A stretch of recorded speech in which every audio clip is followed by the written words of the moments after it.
तीनों में ही अच नहीं है, इसलिए हलोदंतरा संयोगा से अचो से रहित हल वर्णों की क्या हो जाएगी?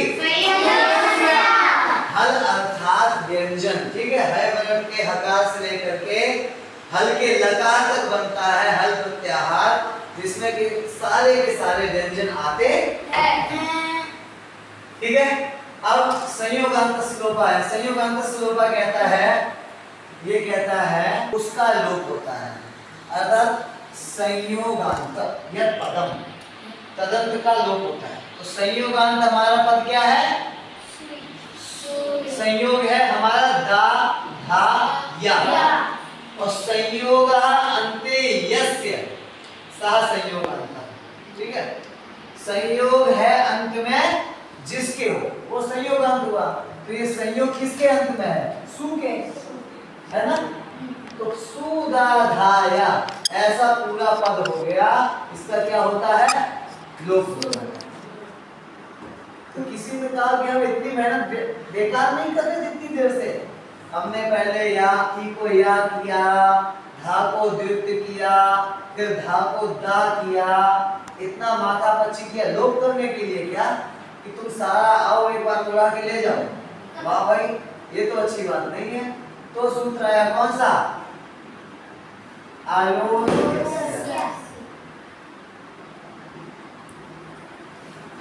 ठीक है। ये क्या कहता है? षष्ठी का निर्देश करके किया जाने वाला कार्य अन्य होता है, ठीक है। षष्ठी का निर्देश करके, ठीक है। शुरुआत में हमने सप्तमी का निर्देश सुना था, अभी षष्ठी का निर्देश समझते हैं। संयोगांत से इस पद में कौन सी विभक्ति है? षष्ठी। रामस्य, है ना, कृष्णस्य, संयोगांतस्य। तो इसका निर्देश करके, संयोगांतस्य का निर्देश करके किया जाने वाला कार्य क्या है? लोप, ठीक है। तो वो क्या होगा? अंत्य अल को होगा। अब देखते हैं, अल प्रत्याहार में सारे वर्ण आते हैं। अयुण के आकार से लेकर के हल के लकार तक बनता है अल, जिसमें सारे के सारे वर्ण आते हैं। तो अंत्य अल में क्या है हमारा? अंत्य अल ऐसे वर्ण को होता है जो लास्ट में हो और अल प्रत्याहार में आता हो। लास्ट में हमारा क्या है? या। अल प्रत्याहार में भी आता है क्योंकि सारे ही वर्ण आते हैं उसमें, ठीक है। तो या का लोप प्राप्त हुआ। जैसे ही या का लोप करने के लिए चले, तुरंत वार्तिक आ गया। कौन सा?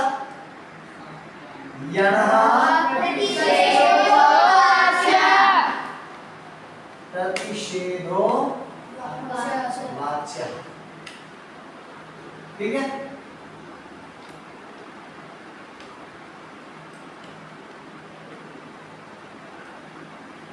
तो यह प्रतिषेधो वाच्य क्या कहता है?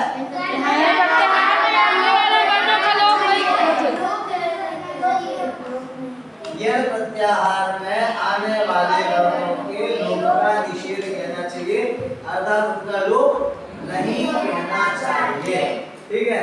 तो यह प्रत्याहार का पहला वर्ण क्या है? या। इस वार्तिक ने यकार के लोप का निषेध कर दिया, अर्थात मना कर दिया कि हाजी या का लोप नहीं होगा क्योंकि ये यह प्रत्याहार में आता है, ठीक है। मना कर दिया। अब संयोगांत श्लोका का जो कार्य था यहाँ पे नहीं हुआ। अब आया वार्तिक कौन सा? अजीनम परेण संयोज्यम, ठीक है।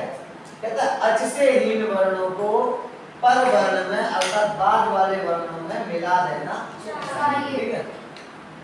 तो देखो या जाके मिला किसमें? ऊ में।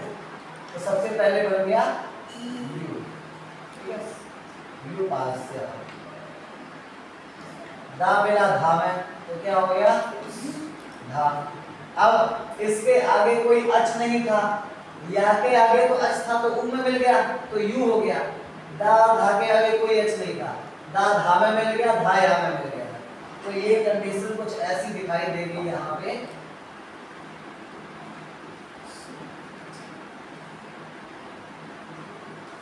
ठीक है, मतलब धा और दा और धा दोनों ही आधे हैं। ठीक है, ये इस प्रकार से लिखा जाता है, या इसमें जुड़ गया, इसका तात्पर्य है कि दा और धा आधे हैं और सुध्युपास्या इति सिद्धम।